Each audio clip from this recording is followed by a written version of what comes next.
Maganda silang pagmasdan tuwing gabi. Tuwing gabi. Kung saan-saan dumadapo, minsan pa ay dumadapo sa tae.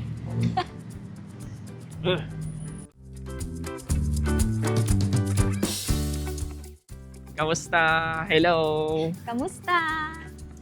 Ngayong araw ay papag-usapan natin ang tungkol sa mga insekto.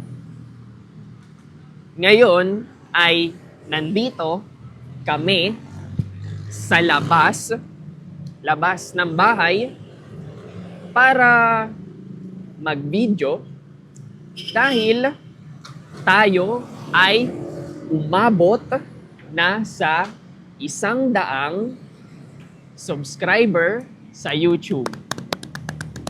Gusto kong magpasalamat sa inyo sa tuloy-tuloy na pagsuporta sa akin. Ngayong araw ay nag-imbita ako ng ating bagong panauhin para kausapin tungkol sa mga bagay-bagay sa mundo. At ang napili kong pag-usapan ay tungkol sa mga insekto. So, anong pangalan mo? Ang pangalan ko ay Jane. Siya si Jane. Miss Jane. Ano-ano? Binibining Jane. Binibining Jane pala. Binibining Jane. Ulit. Sorry. Okay. Umpisahan na natin. Binibining Jane. Ano-ano ang mga insektong ayaw mo? Ang pinakaayaw kong insekto ay ipis. Ipis? Kapag sila ay gumagapa or nasa sahig lang, hindi ako natatakot. Pero nakakatakot kapag sila ay lumilipad papunta sa akin. Yan. Kapag ang ipis ay nasa sahig lang, hindi siya natatakot. Pero kapag lumipad, takot na siya. Paano naman sa gagamba? Takot ka din o gusto mo? Kapag maliliit na gagamba, hindi. Hindi ako natatakot. Pero kapag malaki, sobrang nakakatakot. Ako din. Nakakatakot yung mga gagambang malalaki katulad ng tarantula, na kulay pula, mga black widow. Kasi bukod sa malaki, nakakalason din. Pero kapag yung mga gagambang maliliit, tulad ng mga gagambang bahay, okay lang. Paano naman yung mga tipaklong? Takot ka ba sa tipaklong o gusto mo? Hindi ako takot sa tipaklong.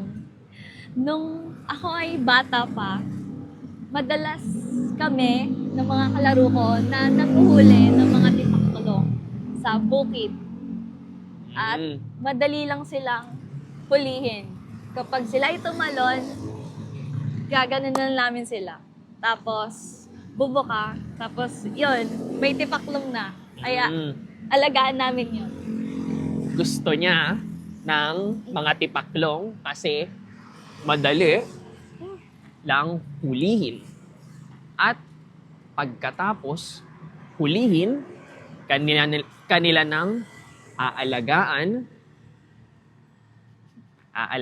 na parang alagang hayop. Pero ako din naman gusto ko din ng tipaklong. Pero minsan, nakakatakot din. Hmm. Nakakatakot sila kasi matutulis yung mga kamay. Pero nakakamangha kasi ang taas tumalon. No? Saan ba natin madalas makita yung mga tipaklong? Sinabi ko na. Sabi niya sa bukid. Pero ako, madalas kung makita ang mga tipaklong sa kung saang may damo. Madaming tipaklong. Paano naman yung mga paru-paro? Takot ka ba sa paru-paro o gusto mo ng paru-paro? Gusto ko ng paro-paro dahil sila ay magaganda. Magaganda. Kaganda. At makukulay. Magandang pagmasdan. Habang sila ay lumilipad. Yun. Gusto ko ng paro-paro. Gusto niya ng paru-paro dahil magandang tingnan habang lumilipad. Ako naman, gusto ko din pero konti lang.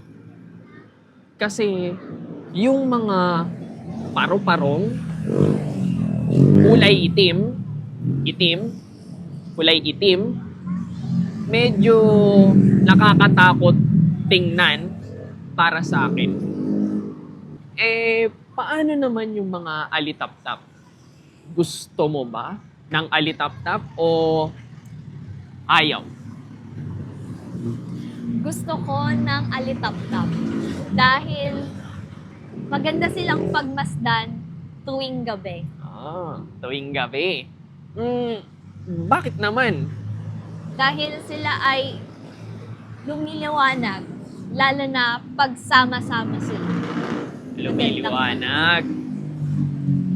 Dati, noong bata ako, akala ko yung mga alitap-tap sa gabi ay mga ilaw na nakasaksak sa kuryente.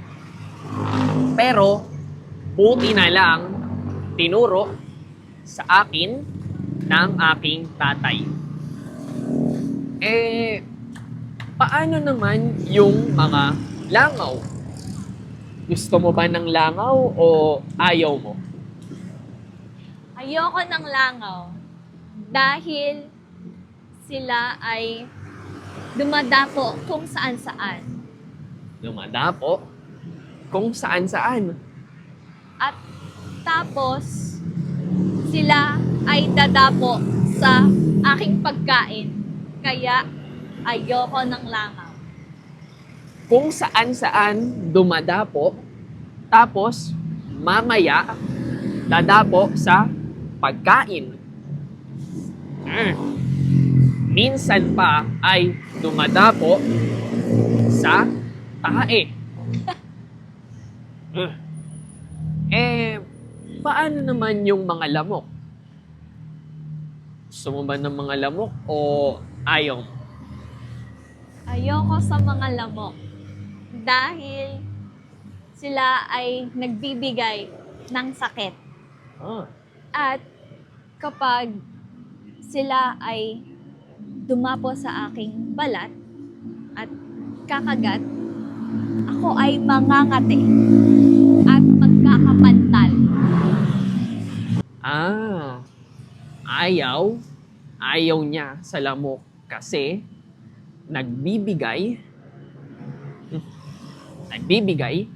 ng sakit. Dati din, ako ay nagkasakit ng dengue dahil sa lamok. Ang mga lamok din ay sumisipsip ng dugo. Ano pa ba? Ano naman yung mga insekto na gusto mo? Wala ka na maisip. Hindi ko na alam. Kaya lang. Sige, isip ka lang. Ikaw, pwede ka bang magbigay naman ng isang insekto na gusto mo? Ang gusto kong insekto ay bubuyog. Dahil sila ay nagbibigay ng matamis na honey. Matamis na honey o pulot. Pero, para sa akin naman, medyo ayaw at medyo gusto ko din ng bubuyog.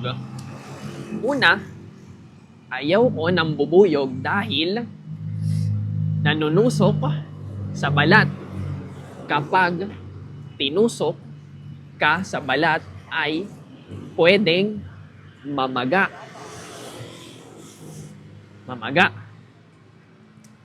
Pero gusto ko din naman ng bubuyog dahil malaki ang puwet.